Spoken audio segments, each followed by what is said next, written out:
हम करेंगे chapter 10 cell cycle and cell division. ये जो एनसीईआरटी में फॉलो कर रही हूँ न्यू एडिशन की एनसीईआरटी है और मैं डिटेल में एक्सप्लेन नहीं कर रही। मैंने जितनी भी इंपॉर्टेंट लाइंस है उन सबको हाईलाइट कर दिया क्योंकि ये एक ऑडियो सीरीज है। ठीक है, तो स्टार्ट करते हैं। Are you aware that all organisms, even the largest, start their life from a single cell? You may wonder how a single cell then goes on to form such large organisms. Growth and reproduction are characteristics of cells, indeed, of all living organisms. All cells reproduce by dividing into two, with each parental cell giving rise to two daughter cells each time they divide. These newly formed daughter cells can themselves grow and divide, giving rise to a new cell population that is formed by the growth and division of a single parental cell and its progeny. In other words, such cycle of growth and division allow a single cell to form a structure consisting of millions of cells. Cell cycle. Cell division is a very important process in all living organisms. During the division of a cell, DNA replication and cell growth also take place. All these processes, cell division, DNA replication, and cell growth, hence have to take place in a coordinated way to ensure correct division and formation of progeny cells containing intact genomes. The sequence of events by which a cell duplicates its genome, synthesizes the other constituent of the cell, and eventually divides into two daughter cells is termed cell cycle. Although cell growth in terms of cytoplasmic increase is a continuous process, DNA synthesis occurs only during one specific stage in the cell cycle. The replicated chromosomes DNA are then distributed to daughter nuclei by a complex series of events during cell division. These events are themselves under genetic control. Phases of cell cycle. A typical eukaryotic cell cycle is illustrated by human cells in culture. These cells divide once in approximately every 24 hours. However, the duration of cell cycle can vary from organism to organism and also from cell type to cell type. Yeast, for example, can progress through the cell cycle in only about 90 minutes. The cell cycle is divided into two basic phases: interphase, M phase, mitosis phase. The M phase represents the phase when the actual cell division or mitosis occurs, and the interphase represents the phase between two successive M phases. In the 24 average duration of cell cycle of a human cell, cell division proper lasts for only about an hour. The interphase lasts more than 95% of the duration of cell cycle. The M phase starts with the nuclear division corresponding to the separation of daughter chromosomes, karyokinesis, and usually ends with division of cytoplasm, cytokinesis. The interphase, though called the resting phase, is the time during which the cell is preparation for division by undergoing both cell growth and DNA replication in an orderly manner. The interphase is divided into three further phases: G1 phase, gap 1, S phase, synthesis, G2 phase, gap 2. G1 phase corresponds to the interval between mitosis and initiation of DNA replication. During G1 phase, the cell is metabolically active and continuously grows but does not replicate its DNA. S or synthesis phase marks the period during which DNA synthesis or replication take place. During this time, the amount of DNA per cell doubles. In the initial amount of DNA is denoted as 2C, then it increases to 4C. However, there is no increase in the chromosome number. If the cell had diploid or 2n number of chromosomes at G1, even after S phase, the number of chromosomes remains the same, example 2n. In an animal cells, during the S phase, DNA replication begins in the nucleus and the centrioles duplicates in the cytoplasm.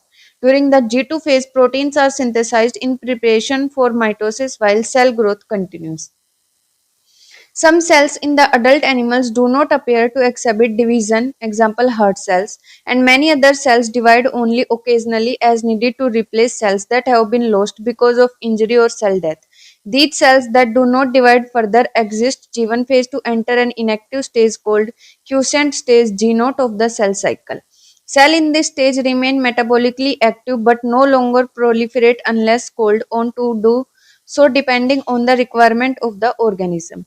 In animals, mitotic cell division is only seen in the diploid somatic cells. However, there are few exceptions to this where haploid cells divide by mitosis, for example, male honeybees. Against this, the plants can show mitotic divisions in both haploid and diploid cells. From your recollection of examples of alternation of generation in plants, identify plant species and stages at which mitosis is seen in haploid cells. M-phase.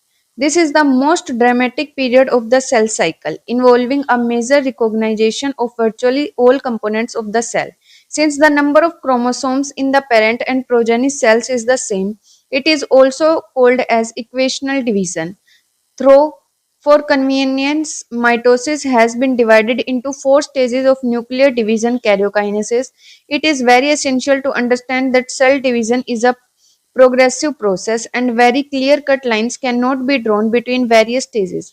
Karyokinesis involves following four stages: prophase, metaphase, anaphase, telophase. Prophase. Prophase, which is the first stage of karyokinesis of mitosis, follows the S and G2 phase of interphase. In the S and G2 phases, the new DNA molecules formed are not distinct but intertwined. Prophase is marked by the initiation of condensation of chromosomal material. The chromosomal material becomes untangled during the process of chromatin condensation. The centromere, which had undergone duplication during S phase of interphase, now begins to move towards opposite poles of the cell. The completion of prophase can thus be marked by the following characteristic events. Chromosomal materials condense to form compact mitotic chromosomes. Chromosomes are seen to be composed of two chromatids attached together at the centromere. Centrosome, which had undergone duplication during interphase, begins to move towards opposite poles of the cell. Each centrosome radiates out microtubules called esters. The two esters together with spindle fibers forms mitotic apparatus. Cells at the end of prophase, when viewed under the microscope, do not show Golgi complexes, endoplasmic reticulum, nucleolus, and the nuclear envelope. Metaphase. The complete disintegration of the nuclear envelope marks the start of the second phase of mitosis. Hence, the chromosomes are separate through the cytoplasm of the cell. By this stage, condensation of chromosomes is completed and they can be observed clearly under the microscope. This then is the stage at which morphology of chromosomes is most easily studied. At this stage, metaphase chromosome is made up of two sister chromatids which are held together by the centromere. Small disc-shaped structures at the surface of the centromeres are called kinetochores. These structures serve as the sites of attachment of spindle fiber to the chromosomes that are moved into position at the center of the cell. Hence, the metaphase is characterized by all the chromosomes coming to lie at the equator with one chromatid of each chromosome connected by its kinetochore to spindle fiber from one pole and its sister chromatid connected by its kinetochore to spindle fibers from the opposite pole. The plane of alignment of the chromosomes at metaphase is referred to as metaphase plate. The key features of metaphase are: spindle fibers attached to kinetochores of chromosomes. Chromosomes are moved to spindle equator and get aligned along metaphase plate through spindle fibers to both poles. Anaphase. At the onset of anaphase, each chromosome arranged at the metaphase plate is split simultaneously and the two daughter chromatids, now referred to as the daughter chromosomes of the future daughter nuclei, begin their migration towards the two opposite poles. As each chromosome moves away from the equatorial plate, the centromere of each chromosome remains directed towards the pole and hence at the leading edge, with the arms of the chromosome trailing behind. Thus, anaphase stage is characterized by the following key events. Centromeres split and chromatids separate. Chromatids move to opposite poles. Telophase. At the beginning of the final stage of karyokinesis, telophase, the chromosomes that have reached their respective poles decondense and lose their indivisibility. The individual chromosomes can no longer be seen and each set of chromatin material tends to collect at each of the two poles. This is the stage which shows the following key events. Chromosomes cluster at opposite spindle poles and their identity is lost at discrete elements. Nuclear envelope develops around the chromosome cluster at each pole, forming two daughter nuclei, nucleolus, Golgi complex, and ER reform. Cytokinesis. Mitosis accomplishes not only the segregation of duplicated chromosomes into daughter nuclei karyokinesis, but the cell itself is divided into two daughter cells by the separation of cytoplasm called cytokinesis, at the end of which cell division gets completed. In an animal cell, this is achieved by the appearance of a furrow in the plasma membrane.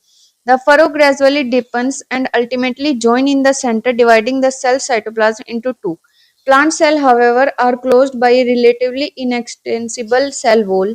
Therefore, they undergo cytokinesis by a different wall mechanism. In plant cell, wall formation starts in the center of the cell and grows outward to meet the existing lateral walls. The formation of the new cell wall begins with the formation of a simple precursor called the cell plate that represents the middle lamella between the walls of two adjacent cells. At the time of cytoplasmic division, organelles like mitochondria and plastid gets distributed between the two daughter cells. In some organisms, karyokinesis is not followed by cytokinesis, as a result of which multinucleate condition arises leading to the formation of synectium. Example, liquid endosperm in coconut. Significance of mitosis. Mitosis or equational division is usually restricted to the diploid cells only. However, in some lower plants and some social insects, haploid cells also divide by mitosis. It is very essential to understand the significance of the division in the life of an organism. Are you aware of some examples where you have studied about haploid and diploid insects? Mitosis usually results in the production of diploid daughter cells with identical genetic complement. The growth of multicellular organisms is due to mitosis. Cell growth results in distributing the ratio between the nucleus and the cytoplasm. It therefore becomes essential for the cell to divide to restore the nucleus-cytoplasmic ratio. A very significant contribution of mitosis is cell repair. The cells of the upper layer of the epidermis, cells of the lining of the gut, and blood cells are being constantly replaced. Mitotic divisions in the meristematic tissue, the apical and the lateral cambium, results in a continuous growth of plant throughout their life. Meiosis: the production of offspring by sexual reproduction includes the fusion of two gametes, each with a complete haploid set of chromosomes. Gametes are formed from specialized diploid cells. This specialized kind of cell division that reduces the chromosome number by half results in the production of haploid daughter cells. This kind of division is called meiosis. Meiosis ensures the production of haploid phase in the life cycle of sexually reproducing organisms, whereas fertilization restores the diploid phase. We come across meiosis during gametogenesis in plants and animals. This leads to the formation of haploid gametes. The key features of meiosis are as follows. Meiosis involves two sequential cycles of nuclear and cell division called meiosis 1 and meiosis 2, but only a single cycle of DNA replication. Meiosis 1 is initiated after the parental chromosomes have replicated to produce identical sister chromatid at the S phase. Meiosis involves pairing of homologous chromosomes and recombination between non-sister chromatids of homologous chromosomes. Four haploid cells are formed at the end of meiosis 2. Meiosis 1. Prophase 1. Prophase of the first meiotic division is typically longer and more complex when compared to prophase of mitosis. It has been further subdivided into the following five phases based on chromosomal behavior: leptotene, zygotene, pachytene, diplotene, and diakinesis. During leptotene stage, the chromosomes become gradually visible under the light microscope. The compaction of chromosomes continues throughout leptotene. This is followed by the second stage of prophase 1 called zygotene. During this stage, chromosomes start pairing together, and this process of association is called synapsis. Such paired chromosomes are called homologous chromosomes. Electron micrographs of this stage indicate that chromosome synapsis is accompanied by the formation of complex structure called synaptonymal complex. The complex formed by a pair of synapsed homologous chromosomes is called a bivalent or a tetrad. However, these are more clearly visible at the next stage. The first two stages of prophase 1 are relatively short-lived compared to the next stage, and that is pachytene. During this stage, the four chromatids of each bivalent chromosomes become distinct and clearly appear as tetrads. This stage is characterized by the appearance of recombinant nodules, the site at which crossing over occurs between non-sister chromatids of the homologous chromosomes. Crossing over is the exchange of genetic material between two homologous chromosomes. Crossing over is also an enzyme mediated process, and the enzyme involved is called recombinase. Crossing over leads to recombinant of genetic material on the two chromosomes. Recombinant between homologous chromosome is completed by the end of packeting, leaving the chromosome linked at the sites of crossing over. The beginning of diplotin is recognized by the dissolution of the synaptominal complex and the tendency of the recombined homologous chromosome of the bivalents to separate from each other except at the site of crossovers. These egg-shaped structures are called chiasmata. In oocytes of some vertebrates, diplotin can last for months or years. The final stage of meiotic prophase 1 is diakinesis. This is marked by terminalization of chiasmata. During this phase, the chromosomes are fully condensed and the meiotic spindle is assembled to prepare the homologous chromosome for separation. By the end of diakinesis, the nucleolus disappears and the nuclear envelope also breaks down. Diakinesis represents transition to metaphase. Metaphase 1. The bivalent chromosomes align on the equatorial plate. The microtubules form the opposite poles of the spindle attached to the kinetochore of homologous chromosomes. Anaphase 1. The homologous chromosomes separate while sister chromatids remains associated at their centromeres. Telophase 1. The nuclear membrane and nucleolus reappear. Cytokinesis followed, and this is called as dyad of cells. Although in many cases the chromosomes do undergo some dispersion, they do not reach the extremely extended state of the interphase nucleus. The stage between the two meiotic divisions is called interkinesis and is generally short-lived. There is no replication of DNA during interkinesis. Interkinesis is followed by prophase 2 as much simpler prophase than prophase 1. Meiosis 2, prophase 2. Meiosis 2 is initiated immediately after cytokinesis, usually before the chromosomes have fully elongated. In contrast to meiosis 1, meiosis 2 resembles a normal mitosis. The nuclear membrane disappears by the end of prophase 2. The chromosomes again become compact. Metaphase 2. At this stage, chromosomes align at the equator and the microtubules from opposite poles of the spindle get attached to the kinetochores of sister chromatids. Anaphase 2. It begins with the simultaneous splitting of the centromere of each chromosome, which was holding the sister chromatids together, allowing them to move towards opposite pole of the cell by shortening of microtubules attached to kinetochores. Telophase 2. Meiosis ends with telophase 2, in which the two groups of chromosomes once again get enclosed by a nuclear envelope. Cytokinesis follows, resulting in the formation of tetrad of cells, four haploid daughter cells. Significance of meiosis. Meiosis is the mechanism by which conservation of specific chromosome number of each species is achieved across generations in sexually reproducing organisms. Even though the process per as paradoxically result in reduction of chromosome number by half, it also increases the genetic variability in the population of organisms from one generation to the next. Variations are very important for the process of evolution.